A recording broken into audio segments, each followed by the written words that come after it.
everybody. Welcome back to the basketball edition of the Huddle. I'm Ruth Lang here with sports editor Mike Brown. And Mike, postseason play is underway for everybody, both boys and the girls.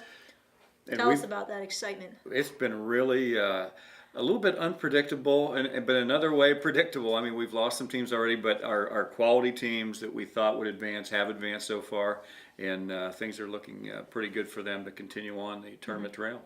For the boys, Arlington took their double-digit first quarter lead all the way to a win over the Triway Titans on Tuesday, and they will advance to the sectional finals. Right. Brock Begg had a big game for Arlington, had 24 points in that game for the Dukes. And Arlington plays extremely well, especially when they're at home. And, they got a home win, and they will be at home again on Friday night in the sectional final. So I would think, things bode well for them as well on Friday. Alliance defeated Norton in their third postseason matchup, also in a Division II sectional semifinal.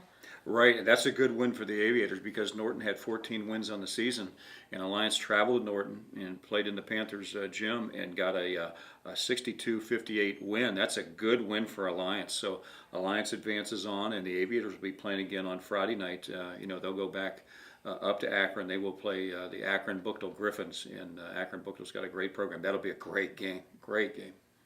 West Branch couldn't recover from a slow start against Lakeview during their section semifinal. That ends their season with a 10-13 record. That's right. I covered that game, Ruth, and that was one of those things where West Branch the ball just wouldn't go in the hoop for them. They hustled all over the court, played good defense, but they just couldn't finish at the offensive end. I think they shot like 23% from the field. And when you shoot 23% from the field, you're not going to win too many basketball games. And so their season ended. They won 10 games this year. They got in double figures for wins. And I think they made some strides with that program, but unfortunately the season's come to an end for the Warriors. The season is not done for the St. Thomas boys, who took a win over Warren JFK on Friday.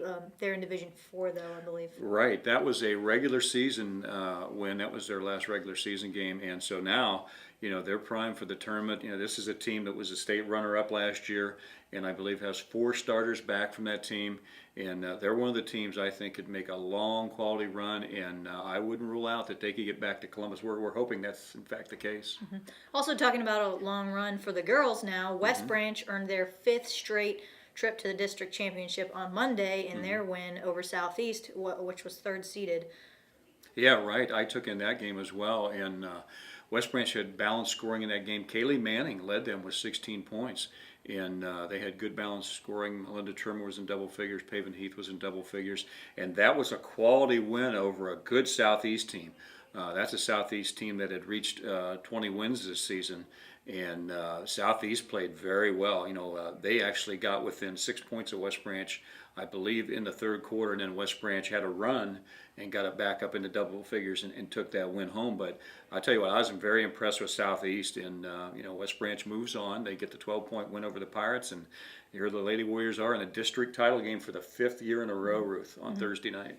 That's no small feat. No, it's not. It's difficult to do that, and that tells you how good their program has been. Marlington won a sectional title but lost their Division II semifinal matchup against Akron Hoban. And that was a low-scoring game, 38-28. Right, and the Dukes played well. I mean, Akron Hoban's the #1 seed in the Lake tournament, and Marlington hung right with the Knights in that game and just kind of ran out of gas at the end. But, a 10-point loss to Akron Hoban, especially when Marlington lost its top player for the season about over a month ago. And for the Dukes to do that against the #1 seed, I salute them. I think they've done the best they could do with what they had after the key injury to Allie Rogers, losing her for the season. In Division 4, St. Thomas girls won a championship game over Akron Our Lady of the Elms. And another sort of fringe team, Western Reserve, won a Division 4 sectional Saturday against Crestview, and they'll be playing tonight, I believe, in the semifinals. That's correct. And I tell you what, the St. Thomas girls and the Western Reserve girls were both #1 seeds in their respective tournaments, and those are 2 teams, along with the West Branch girls and the St. Tom boys, that I think have a lot of staying power, and I think they could all make deep runs in the tournament.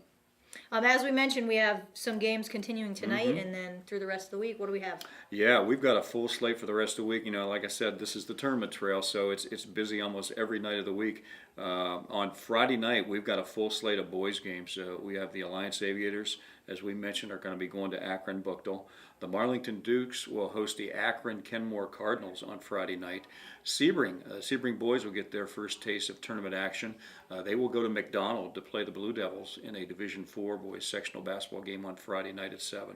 And then on Saturday we have some girls basketball, some potential district finals. The St. Tom girls, if they win through the week in their district semifinal, and also the Western Reserve girls, if they win their district semifinal, those two teams, they wouldn't play each other, they would play for district titles in separate tournaments on Saturday. And for that coverage, follow the review online or in print. And until next time, we'll see you on the court.